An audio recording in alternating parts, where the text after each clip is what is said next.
Joining us right now is former Whitewater independent counsel and Thompson & Knight partner, Robert Ray. Robert, good to see you. Thanks so much for joining us. Good morning. What's your take? The number of Democratic donors that are involved in this investigation, add that on top of all of the criticism that Robert Mueller used to report to Jim Comey. That was his boss. Is there too much conflict of interest here? I don't know about that. I mean, how about a little bit of a history lesson? Remember in the former days of the independent counsel statute, when the special division of the U.S. Court of Appeals in Washington appointed an independent counsel during the Clinton administration, all of the appointees as independent counsel were Republicans. The idea being that who better to investigate a Democratic administration but a Republican? Why? Because the public would only come to accept that it was a full and complete investigation where no stone was left unturned if you had the other party responsible for doing the investigation. Now, you know, the problem with that is that you wonder then about partisan motives and independent counsel investigations straying far from their initial mandate. But it's not surprising to me that she would have Democrats and Republicans as part of an investigation. And frankly, if you had to tip one way or the other, you probably would tip in favor of having Democrats involved in an investigation so that nobody would question later on if they decided not to, bring charges, that the investigation wasn't a full-throttled investigation. Will this investigation, do you think, cover things like Loretta Lynch having a private meeting on the tarmac with President Clinton, Loretta Lynch telling Jim Comey to call it a matter, not an investigation? Would they be equipped to cover that angle? They should be. I mean, look, he's got a sufficient mandate to take things where they should go.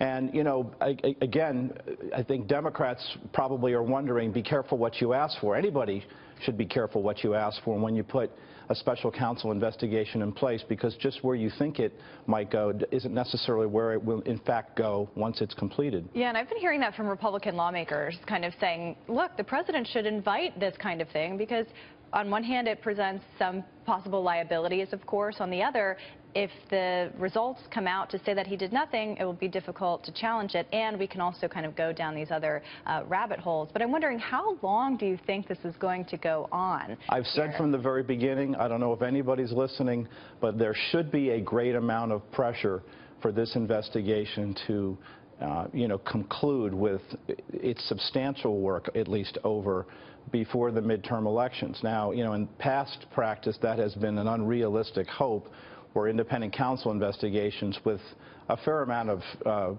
criticism lasted way too long, cost way too much money, and obviously hung over an administration, really, frankly, to the detriment of the country.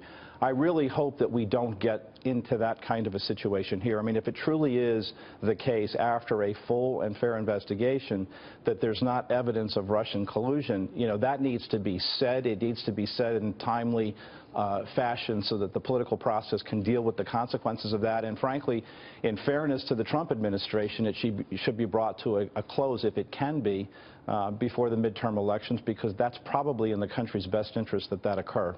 Yeah, I would think it's clearly in the country's best interest for us to get to the bottom of whether or not our election, our presidential election, was tainted or not. Right. And so that the country can move on with governance. Because I think the challenge is, without that kind of closure in a rapid manner, what do you think would take so long? Why would this investigation, given all the data and information already available, why would it take so long? Why couldn't this be wrapped up in 120 days? One of the reasons historically that investigations have taken so long is because the targets of the investigation obviously have obstructed it. In the Clinton era, it appeared as if the White House counsel, the Justice Department, everybody, the administration itself, was aligned to prevent independent counsel investigations from really getting much traction. Second thing is just an ordinary criminal investigation. If you have to start at the bottom and work your way up through witnesses in order to gain cooperation and bring prosecutions in order to encourage others to provide the information they would not otherwise provide, that takes time. And, the flip side of that also is, if you don't have traction in a criminal investigation, at least in my experience, within about 18 months to 2 years, the likelihood that you'll ever get traction is considerably less. And so that's why, for all the reasons about ordinary criminal investigations, and then also, of course, an investigation conducted in a political climate, it's important to get results and get them quickly. Robert, I want to go back to something you said earlier about putting pressure on the process to be speedy. Right.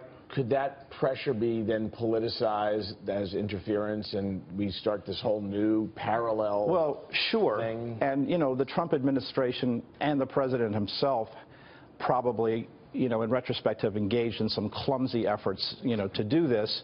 And the president has pushed back. He's pushed back against the former FBI director. The minute you do that, the first thing, everybody's going to ring the obstruction of justice bell.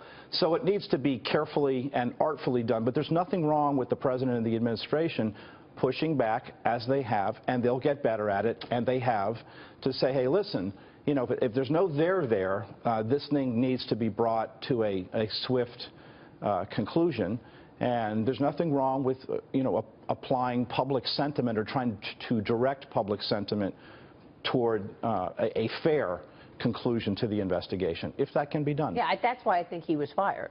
I think President Trump basically said, look, you told me on 3 separate occasions that I wasn't under investigation, but you never told anybody else. Everything else leaked except the fact that I wasn't under investigation.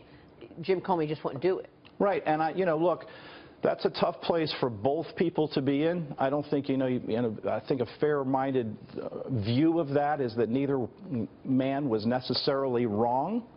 But look, the president's entitled to have an FBI director that he thinks he can trust. That's the decision he made. Right. A lot of people don't like that. I think there was a lot of hyperventilating over the fact that that constituted obstruction of justice, which I really don't think it did. But look, that's what, the special counsel investigation, in part and among other things, has been commissioned to look at. Yeah. He'll look at it. All right, we'll leave it there. Robert, great to see you.